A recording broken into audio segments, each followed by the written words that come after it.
okay, now it's recording the actual thing, which is good. And then, so yeah, are you guys recording? No. Ooh, Are we? I don't know. Are we supposed to be on our side? Oh gosh.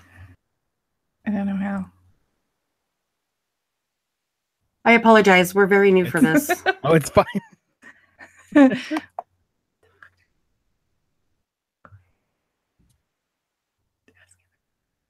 How do we begin recording this as well? So I record mine through Audacity. Just like Okay. normal. How Gotcha. I didn't know. We're getting there. We're there.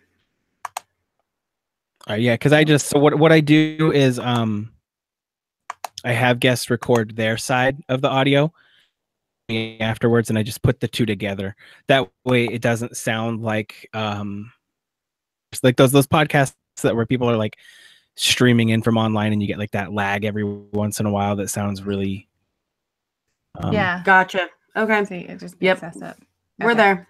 Awesome, cool, and so yeah, that's how we do it. So Recording, isn't it? Mm-hmm. Now I'm second guessing. It's going. Okay, we're good. It's picking everything up. I panicked. I can't watch the thing go by. I don't know. All right, cool. So the way that the show normally goes, there's like I don't know if you got a chance to listen to any of them. At the beginning, which kind of is explaining like who's on the show for the week, what the guest does. Just actually jump into the conference. There's no like intro or anything. As far as we're concerned. I guess we will just jump into it then.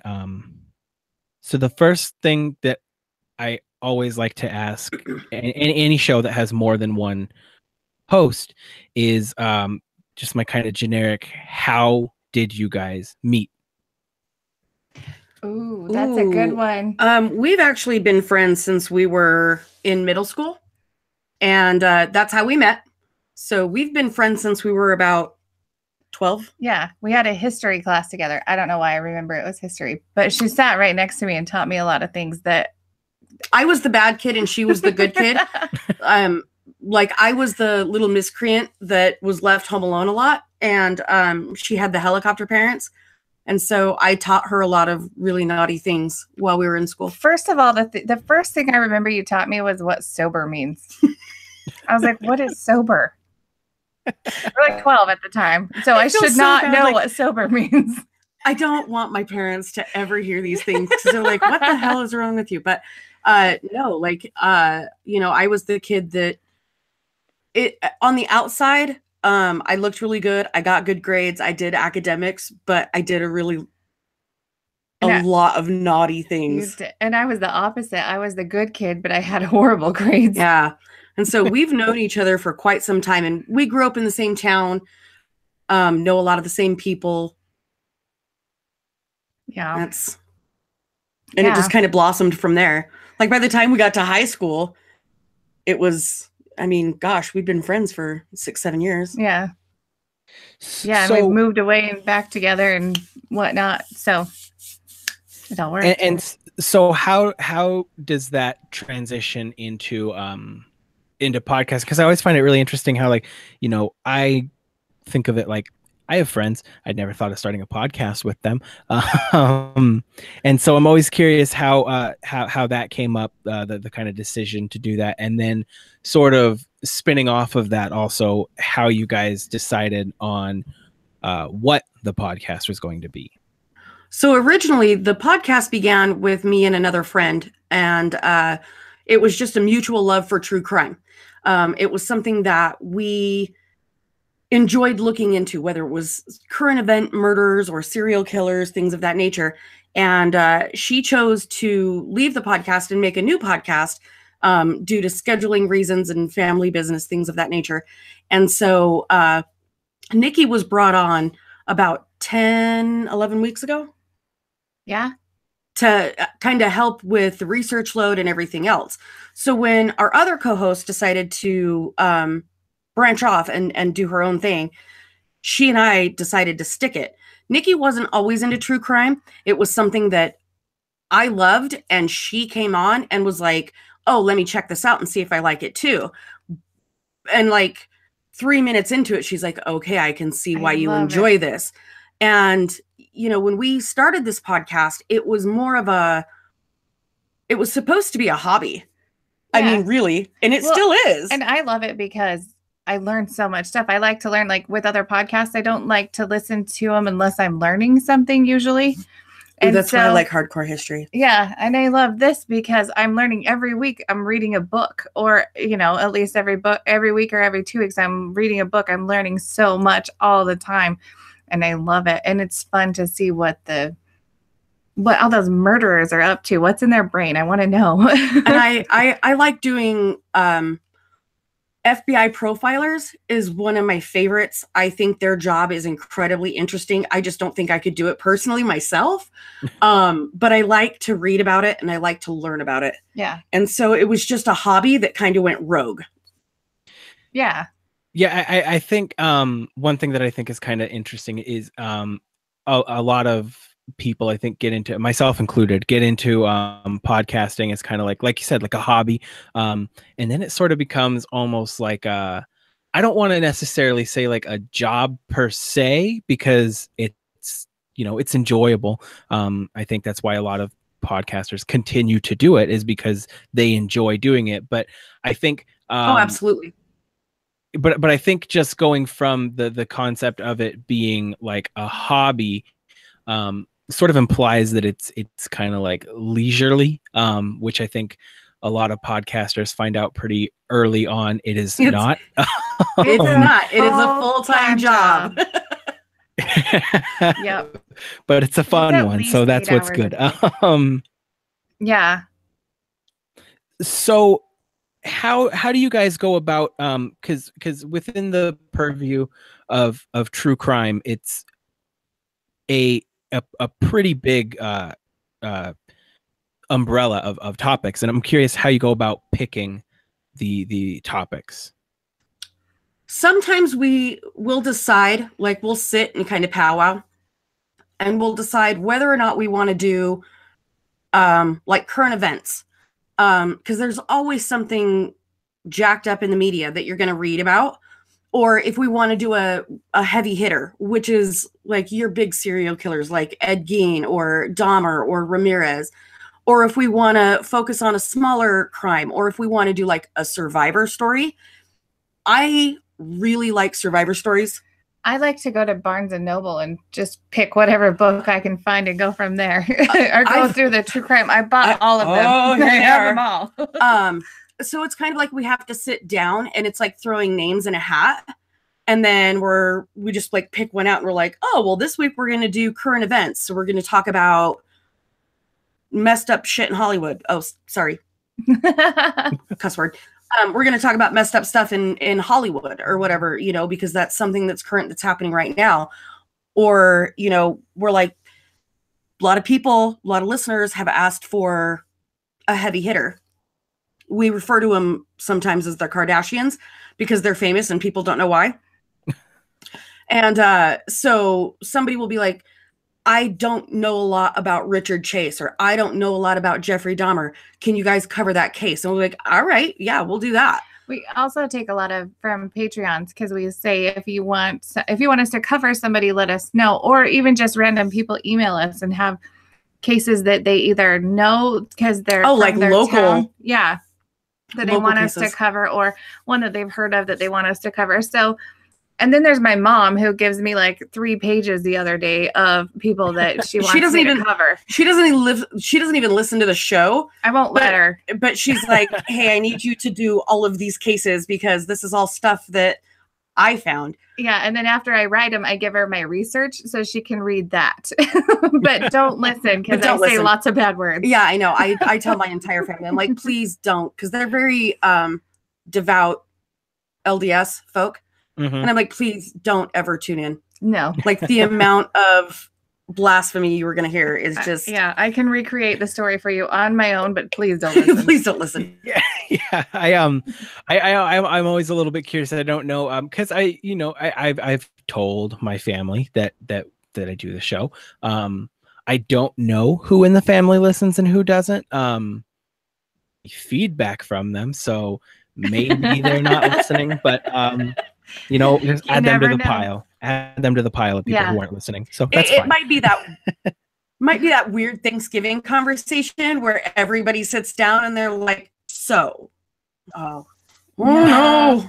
I have a little brother that listens religiously. He did the music for our new intro too. And then I have a little sister that I think listens sometimes. And maybe one more brother, but the rest of them aren't allowed. So, nope.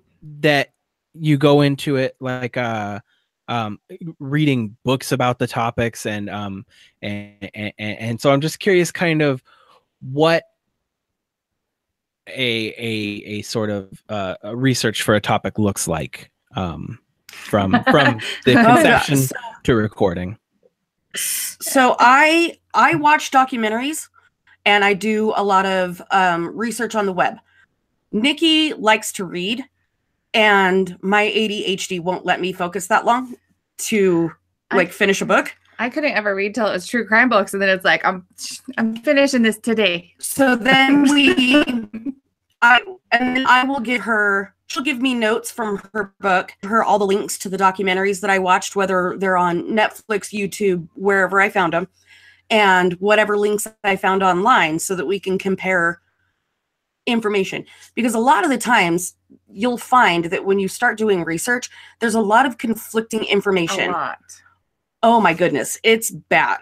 Well, like our last case that we did, you had your notebook notes. I had a notebook full of all of my notes. Plus, we had what we typed up, plus the book. So we just all put it together. It takes us all to get an episode together.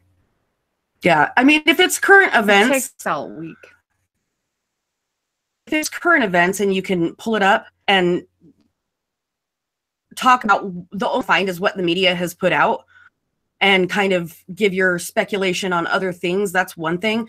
But when you're doing some of these bigger cases, like the one that we just did, we did Mary Bell. It's difficult because you get a lot of conflicting information. So I watch a lot of documentaries and I read a lot of stuff online. She'll pick up books, and then it's just like a collaboration of putting things together. Yes, but this is how collaboration works. So I'm curious within because it sounds like, and I listened to the show, and it sounds like there is quite a bit of research going into episodes. It's not often that you hear I'm not sure about that, or I don't know the answer to that. So it seems like there's quite a bit of research that goes into it, and I'm curious what your experience has been. And I ask this because and this has been a record amount of time since I've mentioned this before. I used to do a podcast about politics, and I had to stop because of the research. And so I'm curious kind of what your experience has been as far as juggling quite a bit of workload as far as research goes with family life. I know that's something that I struggled with doing a show that was really research heavy, and I'm curious what your experience has been in that. Well, luckily neither one of us have jobs. So, which is good, because otherwise there's no way I could research. I know you couldn't either, because it's all day for most of the portion of the day. Like, there's at least 8 hours a day that I spend on doing podcast stuff. It might not be during the day. I wait till my kids go to bed and do a lot of my research or editing or whatever. But it's weird to juggle all that, because I have 3 younger kids. Yours are older, but yeah, I'm fortunate in the way that in the beginning I had a full-time job, and so my other co-host did a lot of the research because she was also a stay-at-home mom. And I recently retired, so to speak, and am no longer working. So I get up in the morning, I send my husband to work, I get my kids up, I get them out the door. And then that's when I sit down and I start looking up documentaries, or I start bringing up stuff on the web. And if you come into my living room, it's awful sometimes because I'll have stuff spread all over the coffee table. I've got a laptop up and my phone so that I can look at like, look at dual things while I'm researching.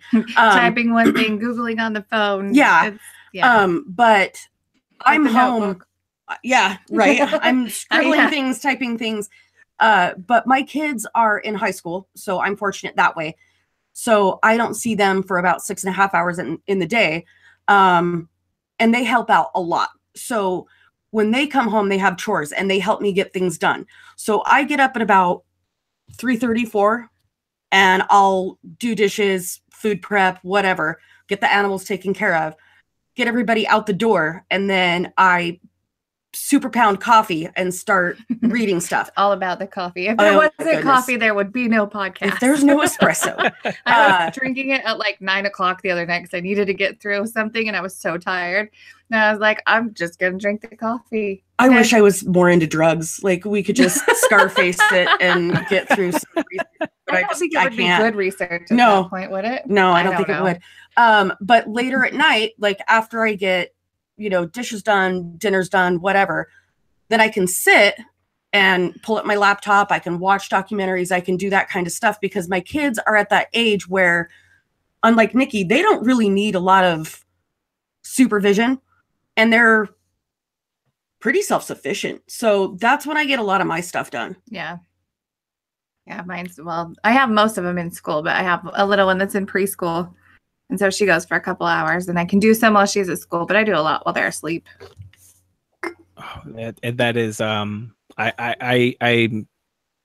full for my wife being able to take care of our daughter when I'm doing this too, because she's 2. And so she's not, self-sufficiency yet. There's no, I'll take care of myself, Dad. You go do your thing. No, no, because as soon as they get quiet, you're like, what have you done? What did you do? What did you do? Mine are at least old enough that when we record, if we do it when they're home, I can say you're good because my little one's 5. I have 5, 7, and 10, so they can have an hour to themselves and be good because they're just right outside the door. It's fine. But. Well, and mine are 15 and 17, so they don't really want to have anything to do with me anyway. And they so were gonna be around anyway. Yeah, they're like, I got it. Just give me the Wi-Fi password. I got this. So they get their stuff done. And then there's actually times that my son, who is 15, has come downstairs and been like, hey, have you done such and such a case? And I'll tell him whether or not we have. And because I don't really like him listening to the podcast either. And I know that he has, but he has. Yeah, I feel awkward. I know. But he came downstairs and he was like, hey, I have a lot of questions about the Zodiac. And we had a 2-hour conversation about true crime and we delved into several different cases. And it was interesting because he was like, all of my homework is done. Do you want me to go look up some stuff? I was like, I don't know how I feel about you being my cohort on research because some of this stuff is really dirty and dark, but he's starting to pick up that same desire to, I think it's the curiosity, because he, when he came downstairs, he was like, I have so many questions about the Zodiac. Can we talk? And I'm like, oh, you really are my kid. My 10-year-old wants to listen. He'll ask me questions about what we're covering and I'll sort of lightly tell him about it. And I'm like, and he's like, I want to listen so bad. And so I had to find him a podcast that's child friendly that he could listen to. Well, my nephew, Deegan, who is 16, he listens religiously and loves it. And he'll corner me at the house. Like his dad will bring him over to do chores or whatever. And Deegan will come rushing in and be like, I have so many questions about this specific case. And I don't want to give it to him because he's only 16. Does he know I used to date his dad? Yeah. Just wondering. It's weird. But Just kidding. You can be his other mother. Yeah. But they'll sit down and they have all these questions and I have to find an appropriate manner in which to describe certain things to a younger audience. Now, I know that they have Google at their fingertips, and I realize that they've got the Oracle. I mean, they all have iPhones, spoiled little brats, but they can Google and look up anything, but they like the way that Aunt Angel or Mom describes it. And so it's finding that balance. But it's funny. Like, I'll be doing my research, and Logan, my son, will be looking over my shoulder, and he's like, "I didn't know that." I'm like, you shouldn't. Like, you don't need to know that until you're 25. Go play Sonic. Dang it. Yeah, that's Calvin with mine. I'm like, I don't think I should tell you. I'm not going to share this with you yet. But yeah. I want to kind of shift gears a little bit, take a bit of a turn, and I want to ask you guys about something that I like, kind of discussing with certain topics, or shows rather, that are topics, I guess, and that's topics like gaming, topics like true crime, very saturated markets. There it seems like there is an abundance for anybody who's interested in those kind of topics. And so I'm curious what your experience has been as far as sort of a reaching out to listeners or finding listeners in such a big market, but a market that's also got a lot of players in it. Social media is your biggest friend. We made friends with a lot of other podcasters, whether it was true crime, whether they're doing current events, sports, gaming, because my husband actually plays D&D and Warhammer. And so I've made friends with podcasters there where I don't have the interest, but we can still be podcast buddies. True crime is number one on the podcast listening crew. Get on Twitter, make friends. Well, yeah, and the thing with true crime is the people who listen to true crime want more true crime. They don't just want one. Mm-hmm. So I started listening to the History Dweebs. Oh my gosh, our last podcast on the left, or California. And with History Dweebs, I started talking to them. I was like, your podcast is so awesome. I'm going to plug you on our next show. And then we made friends with them, and then we shared our stuff on their page, and so we could just like kind of we could send people to their podcast, they sent people to ours, and it works out really well. The podcast world is so awesome that way. I've listened to I don't know how many episodes of Dean Coral, who was the Candyman killer, and I enjoyed every single episode that I listened to, because you get a different perspective and you get a different play from every podcaster that talks about it. And it's fun. It's interesting. Some people are more funny. Some people are more serious. Some people don't like to give as much detail about the gory stuff, but they go into deeper detail about history. So it really just works out. It really does. Social media, get on there and make friends. Like, that's what we've done. Yeah.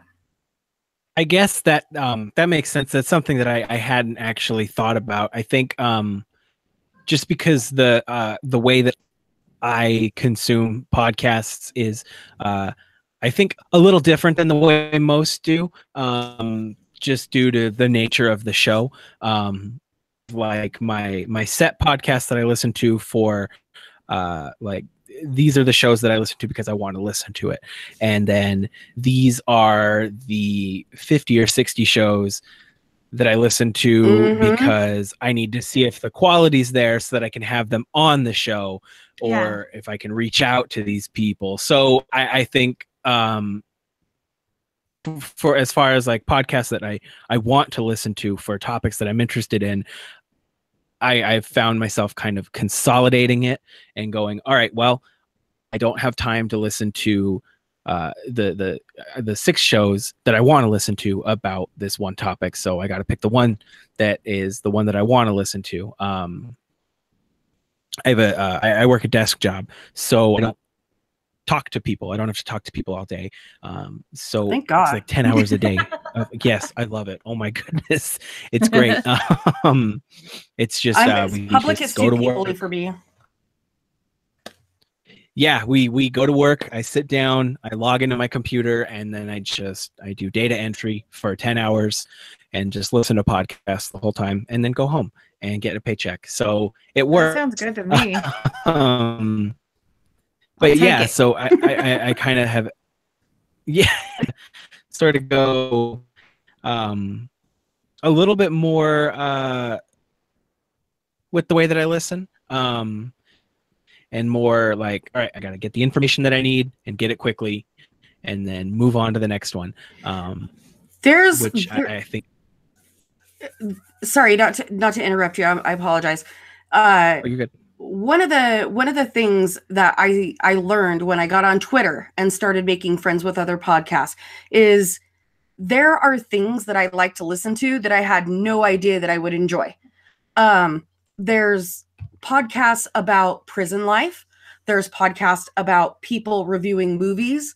There's podcast, and I started out with the Joe Rogan Experience, and then My Favorite Murder. That's kind of where I all started. And I think the Joe Rogan Experience is where I was like, there are so many things that you can listen to that are super informational, and I like to absorb that. And I was like, oh, okay, so there's so many things I can listen to, but I get to the same point where I'm like, narrate, there's 105 episodes that I need to listen to, and there's only 24 hours in a day for which I'm awake for maybe half. Like, I got to figure some stuff out. So trying to catch up on things is difficult. Trying to listen to new stuff that I find can be difficult. Especially if I find that the content might not be suitable to listen to around an open audience. And so I can only listen. Got headphones in. Oh my goodness. I can only listen to certain stuff. Like, I know that my kids hear me cuss, and I know that my kids see me watching rated R movies and stuff, but there are certain things that I don't want them to hear. That's why I was glad about Mirths and Monsters. Because it's a family friendly show.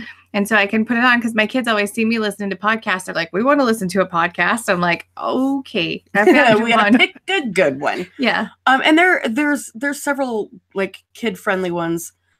But trying to find the time, even when somebody's like, hey, check this out. I'm like, crap, I really wanted to listen to this new episode of this, but I really need to check out this and determine whether, like, I got to make that order of importance. I totally get that. Trying to do plugs on our shows. I'm like, I didn't have time to listen to a new podcast this week. I don't have a plug for any, because we usually try to plug a new show every week.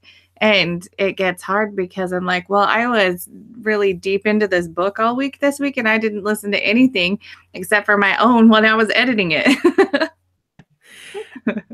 Yeah, I think one thing that's really interesting and something that I like and can't stand at the same time about podcasting is that it because there's no there's no rules about it, I guess. There's no right way and there's no wrong way to do the show, and there's no sort of like guidelines to it. So you'll find a lot of shows like there's a few shows that I listen to that as far as like political shows that I like to listen to that I can't necessarily listen to in the car when I'm driving the family around, because it's a lot of like, oh yeah, this fucking senator's being a real dickhead, and I'm like, come on, I just need the news. Right. But I don't want to listen to the news. And so it can be frustrating, I think, as far as that sort of thing goes. But then at the same time, it's nice because you know that you are getting sort of an unfiltered product, I guess. And I think it creates a closer feeling with the content creators themselves, because you know that it's not this washed up, sanitized version of who they would be. A lot of times people get on the microphone and are who they are in real life, and I think it feels more intimate, I guess. And so on that sort of note of more intimacy with the listeners, I kind of wanted to ask what your experience has been as listener engagement goes. I'm kind of curious about that. Oh my goodness. So answering emails and doing social media and answering messages and anything that they put out there is literally a full-time job. We've made a lot of friends with a lot of our listeners. whether they're local or far away. I mean, we have friends as far as Germany, Australia, a lot of different places. But it like I said, it's literally a full-time job to answer their messages and to respond to their comments and to be where they are able to interact with us. It's, I mean, like answering to listener engagement. Oh, that's like a full-time job. That's what I just said. That's what I just said. Yeah. We do that all the time, but it's fun too because you're going to meet so many new people. You probably just said the same thing. I did. Yeah, you're going to meet lots of new people. You get lots of new ideas from new people on what to do. You get lots of feedback from everybody on what they like, what they don't like, what they want to see. Like how our sound is, how we're, like if we're talking too much about things that are not pertinent to a case, or if they want to hear more of us just BSing, or there's a lot of different facets to that. And everybody has their own opinion about what they want and what they want to see. Yeah. Yeah, there's a lot, but for the most part we get a lot of the same comments, the same things that people want to see, want us to talk about. And that's really, we're very fortunate in a way that we're able to do that all day, because there's a lot of listeners that want responses right now. And other people are like, it's okay if you don't get back to me for a day or two. Or it's fun when we get the ones that are like, I can't believe you're responding. I'm like, I'm really just a normal person. I'm like, I don't know if you know this, but I have greasy hair and I'm wearing tie-dye. Yeah. Like, I'm not that cool. I maybe didn't shower for 2 days. I'm disgusting. I don't know if you know this, but I smell like baby vomit and turkey leftovers. So I'm not that cool. But engaging with the listeners is, I think, key to creating a base of people that support you and then promote you. And then support each other too, because like on our Facebook group page, we have a lot of people that are on there like forming friendships and everybody's kind of getting in. So it's fun to see that too, that because of us and our podcast, people are like coming together and making friends. That's really cool. You know, I've said it before, and I say it at the beginning of every episode of the show as well, in a sort of way. It's kind of the beauty of the internet. It's I think it's amazing. It's a magical thing how we're able to have these sort of connections with people who we would have otherwise never crossed paths with. Yeah. I agree wholeheartedly. I mean, the beginning of every episode of the show, is I always like to start out with the phrase "coming to you via the magic of the internet," because I mean that's what it is. You know, I'm just a dude who works a normal 9 to 5, and yet because of this thing, able to have a voice and talk to people and have people, for some reason or other, give a shit about what I have to say. Yeah. I actually, I was kind of a spoiled brat as a teenager. And so I had a computer with the internet in my room at a very young age. And maybe that was because my parents were just like, go F off somewhere else. But I logged into, I don't know if you are old enough to remember like ICQ or the chat rooms that we had on like existed. I got on it once, it freaked me out. I was done. Nope. On like AOL and stuff like that. But I am still friends and still in contact with the people that I met via those chat rooms. Some of them I've met in real life, some of them I have not. And I would love to. But that was, good Lord, I'm 30. How old am I? 36? 25. I don't know what you're talking about. I'm 36 or 37. I can't remember. You're 36 for another month. Oh, you're right. Okay. But this all went down when I was 15 years old. So they've been in my life for a long time. And I know them better than some of the people I know in my own family. And so it is kind of a magical thing because you'll find like-minded people that enjoy the same things, that don't judge you, that don't. Well, and how much have you learned about the rest of the world? I know I have, just even the rest of the US. God. There was so much I didn't know about. We did a snack exchange with some of our listeners, and I sent them a bunch of stuff because they in Australia, excuse me, they don't do the pumpkin spice thing. So I put together this gigantic box of like pumpkin spice Oreos and pumpkin spice Cheerios and a bunch of, Flamin' Hot Cheetos. This just tastes like fire and death. And it was I never tasted Vegemite, which I love, by the way. I don't know if you've ever had it. Yeah, it's amazing. But I would never have been able to experience any of that without making friends through my podcast. Yeah. Our podcast. Mine. Mine. One thing that I think is kind of funny about that as well is I think people in like their early 20s, I think, are going to be the last that is able to really sort of appreciate that whole thing of how amazing that the internet is, because I think people in their early 20s were growing up with the internet, but we're still growing up with a sort of a version of it that was still pretty early in its conception, so it wasn't necessarily ubiquitous with everyday life. There weren't smartphones yet. Right. I think about the thing that made me think about it today was we have we're in the process of making our house as possible, making it, multiple Google Homes throughout the house, lights installed everywhere. And so, these kind of things are things that I could never imagine having as a kid. I watched that movie Smart House on Disney back in the 90s and thought that'd be awesome, but it'll never happen. And now it's happening. Mm-hmm. Yeah. But for my 2-year-old, that's the way that the house works. That's the way that things work. And like we clap our heads and the lights come on. Yeah.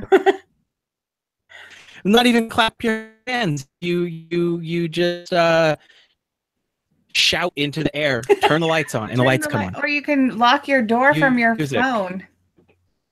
Or I'm only laughing because my kids are like, why don't we have an Alexa? And I'm like, little bastard, get a job and buy one. I know, because you didn't buy one yet. That's why. God. But like trying to... You're old enough. You're strong. Yeah. Go. I was trying to explain the encyclopedias to my son. Oh my God. Or the Dewey Decimal Symbol. We were doing homework I can't one even day. say the word. Make the words. Dewey Decimal System. Yes. Okay. We were doing homework one day and I was like, let's Google it. And I was like, do you know how lucky you are to have Google? And he's like, what did you do? You have the I had Oracle. an encyclopedia and I had to go find the right section and hope it wasn't outdated or hope that it was in there. Like, it was a process. I love my kids. I love them with all of my heart. But there are some times that I look at them and I'm like, go be dumb somewhere else. Because they ask me questions and I'm like, I don't know. And they're like, why don't you know? And I'm like, you have the Oracle in your hand. Like, you can literally look up everything except, like, it's not just for Snapchat, you little shit. What? Oh my God. Is that real life? Oh my God.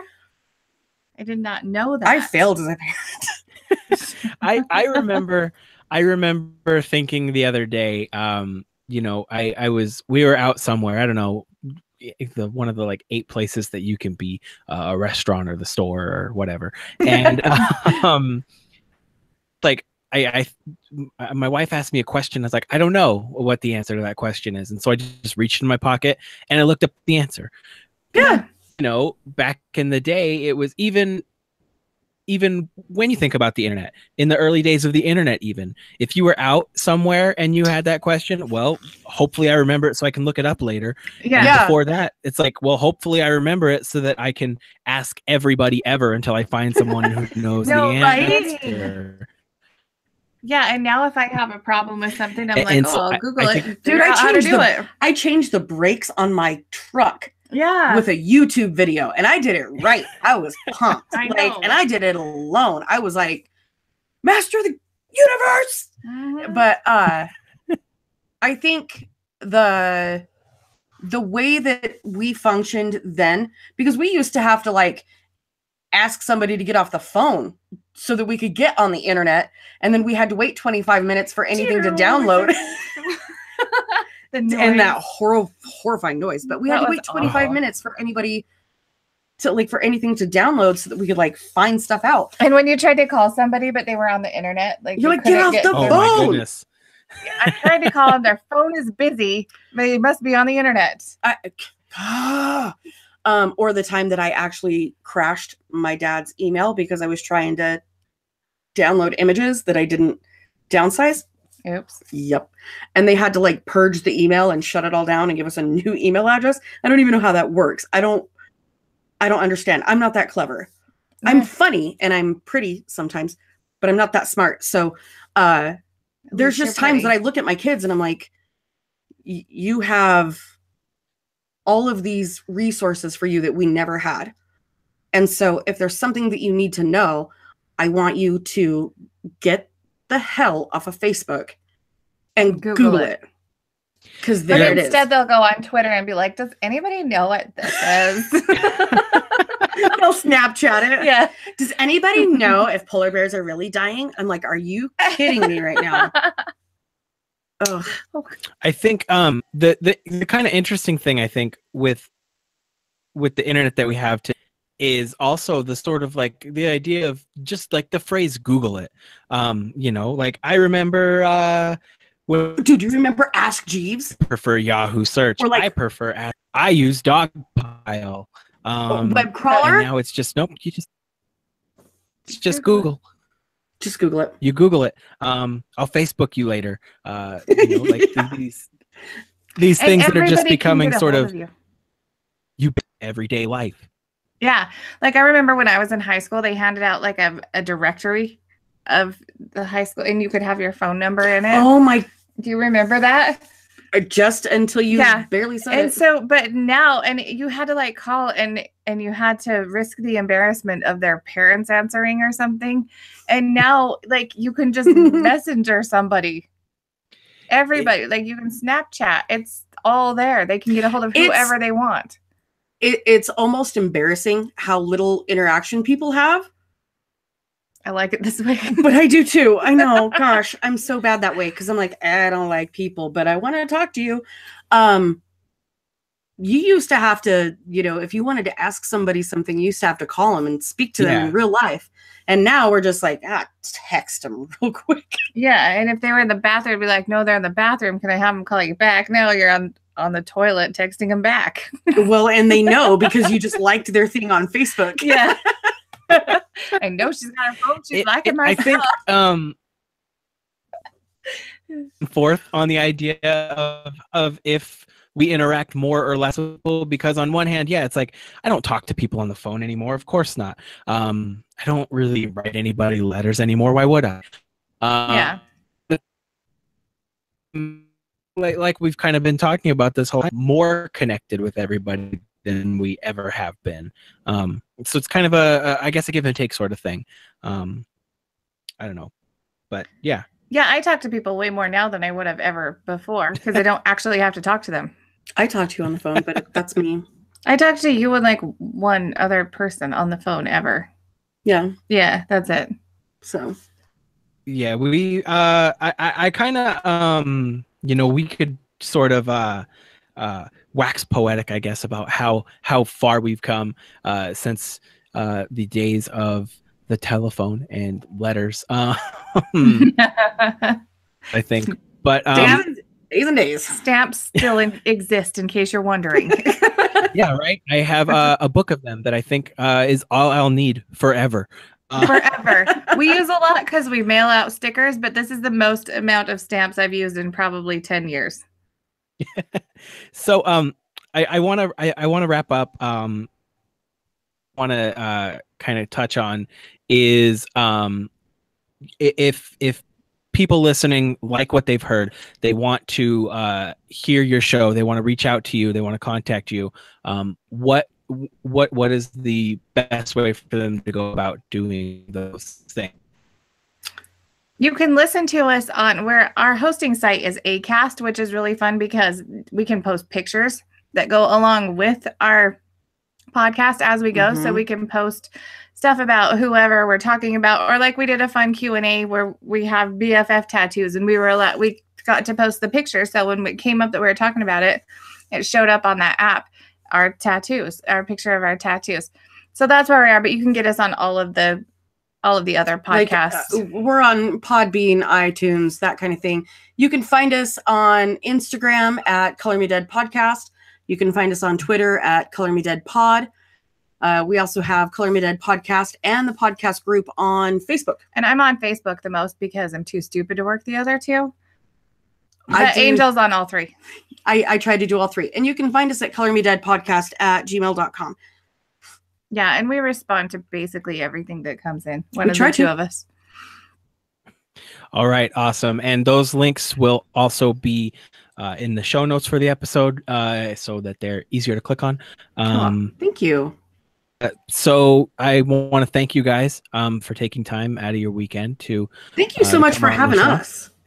Gosh, that was very it was a little overwhelming. I was like, oh, they like us. They really like us. Oh. Well, I had a great conversation. I had a great time, and I hope that you guys did as well. We did. Yeah. All right, awesome. And thank you again so much. And you guys have a great rest of your day. And you as well. You too. Bye. Bye. And